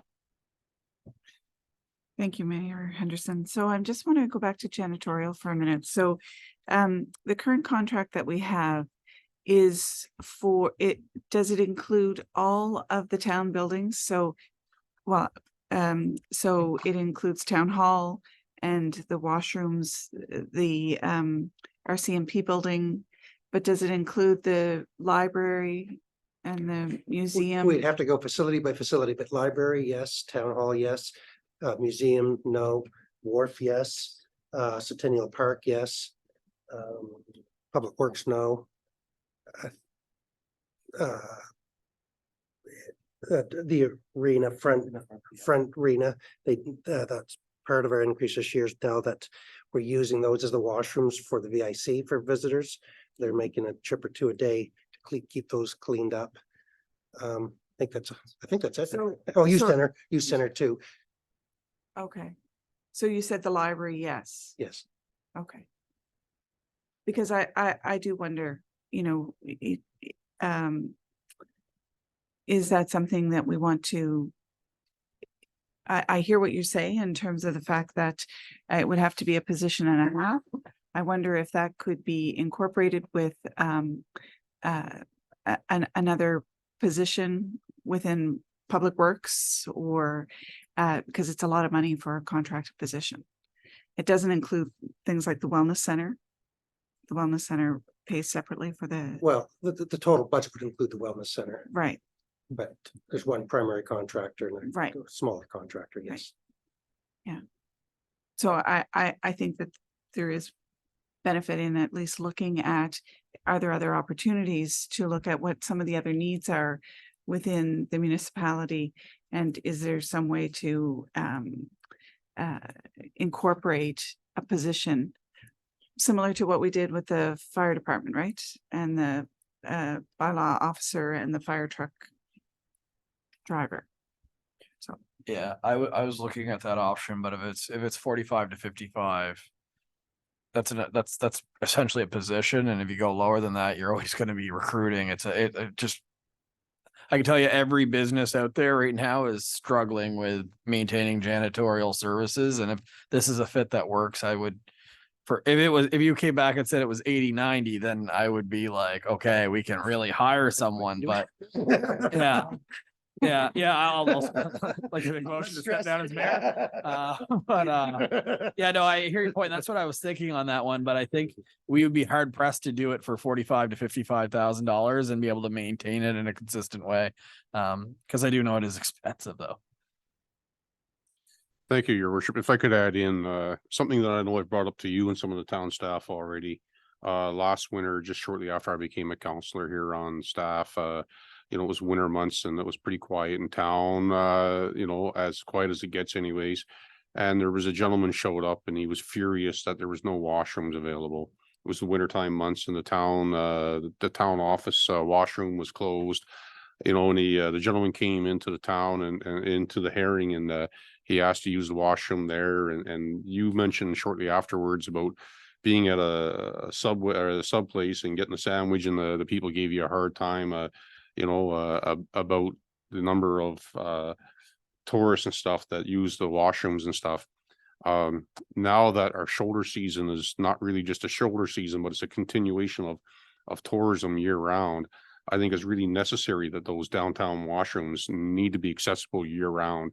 I think it's kind of irresponsible that we ask the masses of people to come visit our towns, and in the winter months, there's no washrooms available. And staff did notify me then. That was something I wasn't aware of, that the O'Neill Center's washrooms are open every day, but that doesn't help people when they're downtown, down around the Wharf area on Front Street. When they want to use the washroom, you got to use the washroom, and they shouldn't have to run back up to Tim Hortons or go in and beg a local provider to use their washrooms. There should be public washrooms available. Thank you. I think that's a very fair comment. And the other thing I'd say is we could look at it. There is a tourism accommodation levy where we keep some of the funds, and that washrooms primarily are used not for people that are in the community. People in the community are going to specific businesses. They'll go home to use it typically. That is something that the taxpayer of St. Andrews does pay for visitors. So where the taxpayer doesn't have to pay it, you got to think there's a way to maybe utilize some of those funds for such a purpose, because it is product development. Believe it or not, washrooms are part of a tourism community. And I have heard those, to your point. And yes, that did happen. Somebody said that they should have a tax break because of the amount of toilet paper they use for people that aren't actually customers of theirs. And when people are downtown, if we're not open, they're using a private business that is paying the water bill. They're paying for any of the services and the cleaning, right? So those are fair comments that I think we should put to the parking lot with the other items and add that in. So thank you for mentioning that, Councillor Bennett. Anyone else? Councillor Heenan. Your worship, on Councillor Bennett's note, which I totally agree with, perhaps during the winter we could go to one washroom, a general washroom, instead of maintaining two, we could maintain one. And that would alleviate the problem. Plus the fact is it would also cut down on janitorial. I mean, it's just be for the winter months, like say January, February and March, but it still would be less cleaning. And to follow up on Councillor Harlan's remark, if we had this position, we'd also have to provide a vehicle. We'd also have to provide a lot of tools for this job. And I just don't see we could do it for $45,000 and have the availability and the variety of the amount that we have now. Thanks. Thank you, Councillor Han. Councillor Hurdle or Councillor James. Thank you, Worship. Just regarding insurance, obviously that's don't worry about it. A tremendous expense for the community. You mentioned that it's difficult to find providers, but I'm wondering if you could speak to the process for shopping around. Like, obviously, is there a term? Does the term come to an end? And at which point do we put an RFP out, or how would that work? So for an RFP, all you're really doing is shopping for brokers. Like we, as a town, we can't get direct bids from the underwriters themselves. What's complicated matters too is, I'm sure as you know, Intact Insurance is basically swallowing up any and everything insurance company right now. So the competition is getting less. So we do have one broker we've dealt with about 6-7 years ago. We did go to an RFP, but the RFP can only be good for that 1 year, if you know what I mean. And as things change, the prices go up and down. So the only thing, and brokers are all going to be going to the same underwriters. I mean, they're like a middleman essentially. And so they might be able to play with their commission a little bit, but we rely on the brokers that they're looking at the competitive marketplace and looking at the 2 or 3 suppliers and making decision. They come down, they had a visit with us actually in September to start this year's process, even though it doesn't renew until the new year, to have a look at everything and see what we can do. But like I said, I've gone straight across. We certainly can go to RFP again. Probably should wait a year. And the only reason I say that is it's quite a long process, not even on our stand part, but once we get it out, it's for them to prepare and get back to us. But at the end of the day, it's really brokers all fighting to be your representative for the same underwriters. So the process is flawed that way. There just isn't enough competition that makes that worthwhile, that you can rely on your local broker, that your successful broker to be doing it for you. I do talk to other municipalities just to see where we are every year after year, and we're better than some and no worse than others.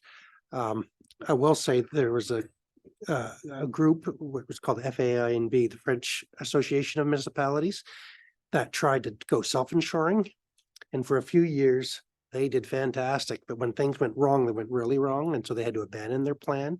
So there's a discussion on the south here. Every once in a while, we talk about having like a group type of thing, but then that gets risky, because let's just say we have the best risk package in all of Charlotte County. We hire, I don't know, we hire somebody to come in and make risk assess of every sidewalk in every street every day. We might be good, then one of our neighbors in whatever direction might be terrible, that they have big potholes and let 2-inch breaks in their sidewalks and only partially do their arena correctly, and buildings are falling apart, and then you're going to end up paying for them. And so for this particular style, especially liability, it's probably not the best model. We're continuously looking at it. And although those are big numbers, I agree 100%. For us, as part of the overall industry, they're minuscule. I mean, it's billions and billions of dollars of industry. And so many of the underwriting competitors have just abandoned it. They don't care. Lloyd's of London, a very famous underwriting syndicate out of overseas, are only one or two of the major players that are willing to underwrite a lot of the stuff now. So we have local underwriters in in Canada, sorry, but then they're going across seas to have, the bulk of it underwritten there. Thank you. So long as we're inviting competition, I think that's the important thing. And just a second question, if I may, Your Worship. Regarding coverage itself, is it I shouldn't say simply, but is it basically asset property protection liability insurance, or is there a component that's also, financial loan default insurance too? Like, is it just about assets? Mostly assets and liabilities, environmental, some business interruption. I'm be happy for those interested. You might be the first council that was a council was actually interested in insurance, but anyone that wants to come in and have a look at the presentation they give on it, it's there. And I could even provide a quick summary of everything. But primarily assets, and there's some within our liability. There's a whole bunch of subcategories of things that are covered in portion. But liability is very expensive. We have a $25 million limit, which is a little higher, but then we looked at reducing it, but the savings in reducing it wasn't much, to be perfectly honest. So with our wharf, we thought if something ever happened, pick an accident and you lost several people, that could get very expensive. And then assets. One thing, and to go back, is that the arena hadn't been properly valued for a few years, and they came in and did on their own an independent study. And we know the Garcelon Center cost $13 million to build. And I think our arena at the time was only valued at 2 or 3 million. So it's not the same as the Garcelon Center, but you can barely build a nice house today for $2 or $3 million. You know what I mean? I'm exaggerating, but it's, you know, well, even this apartment building that we know it's going to be multiples of $2 million. And so there's been increases because of that stuff playing catch up that have caused some of that increases too from the 100,000. So again, it's not just the insurance broker, the insurance company, it's also that the valuation we have internally has gone up significantly. Thank you. Thank you, Councilor Bennett. Thank you again, your worship. Just to get back to your discussion on water rates and how other communities do it. Just because of my time being a retired soldier and moving around the country a lot, I've lived in a lot of different communities. And most communities do it the same way. They charge one rate for cubic meters of water, and whatever your cubic meter of water is, you get charged, say 50 cents for a cubic meter of water. And then your sewage is charged at double that, the double rate of the water. So if it's 50 cents for a cubic meter of water, then it's $1 for your waste to clean the waste up. Now, some communities choose to bill monthly for your water. Some communities, to save money and administration, they only bill quarterly. That way there's not as many bills going out and it doesn't burden the community and paying all the bills and stuff. So that's basically the two ways that I've seen it in the many communities we lived in across Canada. The other question, or the other point that I'd like to bring up was that several times now over the past few months, I've also discussed for an add to the budget here. And one of the ads was for some funding of about $15,000 for Dock Road to fix up and repair Dock Road and the beach. Now, we did have approximately for Shamcook about $22,000 for this year from the gas tax kickback from the province. So that was really probably doesn't need to be in this coming budget if the money's already there this year for it. And the $22,000 is there, and I think there's approximately $8,000 for Bayside. So whether it's in this coming budget or we just use the money from this budget this year already, the money is allotted. I'd like to see that on the tables. So we've added that under the capital projects. So when we discuss all the capital, that will be it was there. Yeah. So that'll be debated as part of the capital project. So it is included. While our CAO was speaking, I did do a little research on he mentioned that the out of town rentals are down for the arena as one of the things, and I checked and it appears St. John to rent ice for youth sport is still $21 higher than what we are. But we all know the price of gasoline right now. I'm probably making an assumption here, but I think that they probably the distance it is from the city have made the decision that the $21 is well worth it to absorb versus 5 or 6 cars going down there. Again, that could be a factor in all of this. Anyone else? Councillor Ware. Yeah, I just wanted to comment on the insurance. I think what Mr. Spears said is right. The brokers are going from, intact for 3 years and then somebody else for 3 years for liability insurance. The only time I've seen a significant difference is some company, last one I saw was in Newfoundland, went directly to Lloyd's of London, negotiated a special rate for a group, for an industry, and was able to give some very attractive rates for 4 or 5 years. But then suddenly they come right back up again. I went back with the broker because I was getting better service and yeah, I didn't get Lloyd to London didn't take me to dinner once a year, but at least you know, it was a lot less work. And this insurance business it's a brutal industry. There's no question about it. It's truly brutal. And if you've got a good broker that is shopping properly for you, they'll call you and say, we want to move you on the liability. Here's why. And if you've got a good, honest relationship with them, takes a lot to switch. You know, you need a good reason. Agreed. And even your dinner you paid for the next year with the rate, so. That's for sure. And I'll say, your worship, too, we do have direct access to the key account manager, used to be called Cowens, who does a lot of municipal work. Now they're intact. But nonetheless, so we do have at least, the brokers are still involved, but at least we're getting, you know, direct service to be able to talk to the key account managers there, you know, to get their interpretation. We're always working on risk. I will say they do add a lot of value added services.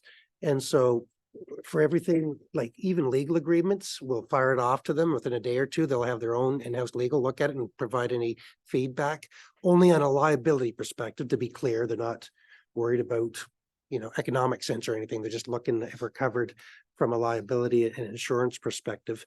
But they've even, we're going to be proposing a proposal for vulnerable sector kids, you know, for adults working with children and so we sent that to them. They sent back a whole bunch of recommendations and things and best practices, and they're always sending best practices for different things, from home rentals to this and that.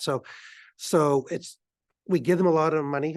I admit that they are providing, besides in case types of insurance, they do provide a lot of value added stuff to try to help you reduce your overall risk and costs. And again, as you know, that we've been lucky. We haven't had a lot of claims over the last 3 or 4 years, which is good. And if we have run strong programs like that, that looks favorably and it flattens out our rates. But if we have, and there's some places that have continuous claims, the rates are going up by 40 and 50% a year. Because, you know, like we said, I said on the slide is about $170,000, but 1 or 2 bad claims will eat that up. 1 or 2 bad claims would eat up a decade's worth of premiums, to be honest. And so what Councillor Weir said is correct. It's a brutal industry. And but they are partnering with us to try to make sure that we're following best practices as much as we can to minimize any risk or exposure we have along that way. Thank you. Councillor Harlan. I'm happy to see an increase or some line budget items for recreation. I think it's critical that we support this new position that we've put in place. And I think recreational programming is critical for our community to grow. You know, I think about New Brunswick Day. I know one of the recommendations that Mr. Hanselpacker is looking at is some increased activities in New Brunswick Day. This town was hopping on New Brunswick Day this past year. Almost, I would say almost as much as Canada Day. And we draw a lot of people into this town. So it's wonderful to see that he's doing some visioning in terms of looking at opportunities. And I think that that's really critical. I hear what you say, Mayor Henderson, in terms of, you know, be careful what you ask for in terms of a recreation master plan, except that I think it's important that we develop ourselves as not just a tourist destination and not as a retirement town. And in order for us to maintain families, young families that are growing, we need to have a very active offering in terms of recreation moving forward. So I'm happy to see that. I hope we go forward with it. I completely concur with your comments. They're aligned. I guess to rephrase is I've never seen a master plan that asked for a budget reduction. So if you're going to do a master plan, be prepared to invest more in that particular one. Don't do it just because it's a feels good statement. Do it because you believe, like you do, in spending more, because that's exactly what comes out of those. Otherwise, it's another document that sits on a shelf that we paid $40,000 for, right? So. Anyone else? Okay, well, thank you. We're not done because we did add closed session item, and I'll ask Mr. Knopper, put him on the spot and ask him to read that council goes into closed session, and I'll let you say as per which of the So, acts. as per section 68(1)(c), information that can cause financial loss or gain to a person or the local government or could jeopardize negotiations leading to an agreement or a contract. And section J, labor and employment matters, including the negotiation of collective agreements. So before we move on that, I did skip some process there to try to move the meeting. Question period. Has there been anything submitted? There is no one in the audience. Is there anyone online? Sorry about that, council. I got ahead of myself. I caught myself though. Okay. Mr. Bates, do you have any questions? Please raise your hand.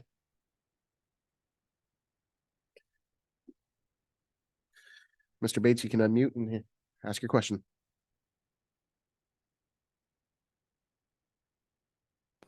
Hi there, this is Andrew Bates. I just wanted to ask, what were the 3 community groups which made the $38,000 in funding requests? It broke up a little bit. Is that the 3 community groups that are requesting? I'll let you, but from my understanding is it was Sunbury Shores, it was the Archives and Dial-A-Ride. Katie's Cove. Katie's Cove Inc. Dial-A-Ride does, but it's not part of that major 3.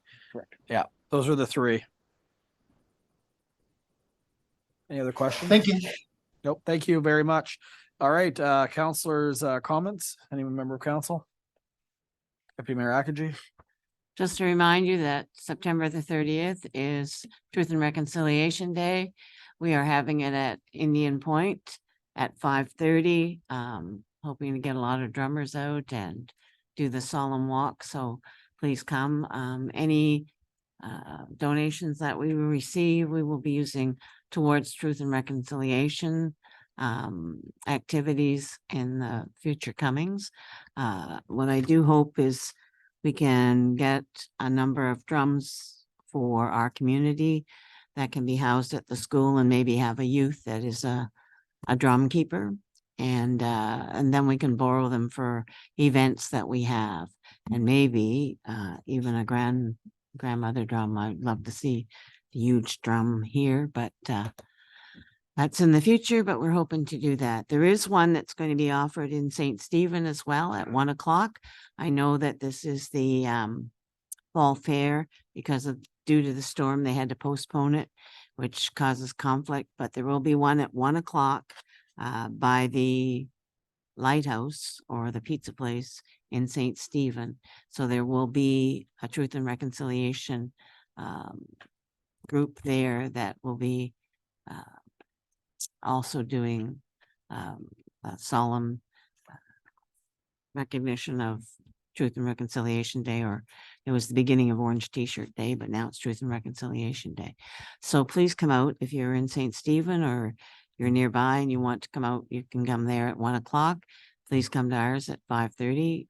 We will be there to keep us informed about what has happened, what's continuing to happen, and hopefully never let them out of our hearts. Thank you.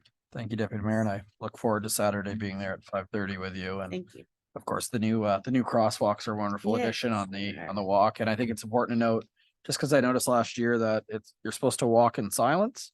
I noticed a lot of people use it as an opportunity to talk, but there's lots of time to walk around the point and have your talk. But I think it's important to reflect, because that's the one thing I think we could have improved on from the past. Oh, there you go. And I don't think it'd be appropriate for Councillor Neal and I to discuss how we are St. Andrews Dragon Boat champions. Is that no? Okay, we'll save that for another meeting. It's been long enough tonight. So we have the reasons for going into closed session. Could I have a mover? I've got Councillor Hurdle and seconded by Councillor Harlan. All in favor of going into closed session? We're in closed session. We'll give a moment for technology to shut down. Thank you, everybody, for watching this evening.